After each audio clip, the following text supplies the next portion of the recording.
अस्सलाम वालेकुम दोस्तों, मैं थोड़ा भी नियाज हूँ। तुम देख रहे हो मेरा यूट्यूब चैनल नियाज हूँ साथ जी। मेरे दिल के टोटे माशाल्लाह सुबह बखैर, गुड मॉर्निंग।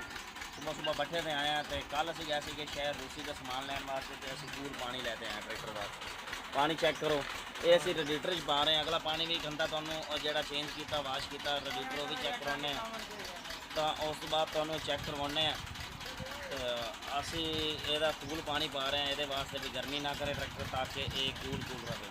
परली साइड तो जाके गंदा पानी भी चेक करोने, उस बाद ये हरा पानी आप पा के तो उत्ते दूसरा पानी पावांगे। ये ट्रैक्टर गर्मी भी नहीं करूँगा और ठंडा ठंडा रहूगा, कूल रहूगा तो सेका भी इंजन नहीं मारेगा, इंजन का नुकसान भी नहीं होगा। परली साइड तो भाई मुताब तुम चेक करवाते हैं।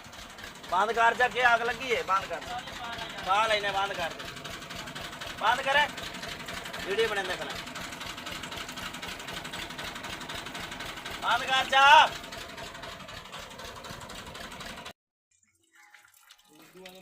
दोपहर धूप भाई नहीं चलती तो चलता।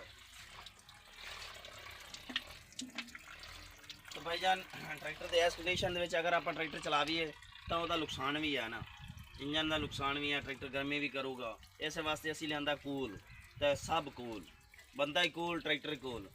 चेक कर सकते हैं 22 मॉडल ट्रैक्टर है, ये वास्ते असी बड़ी अच्छी क्वालिटी का कूल पा रहे हैं जी।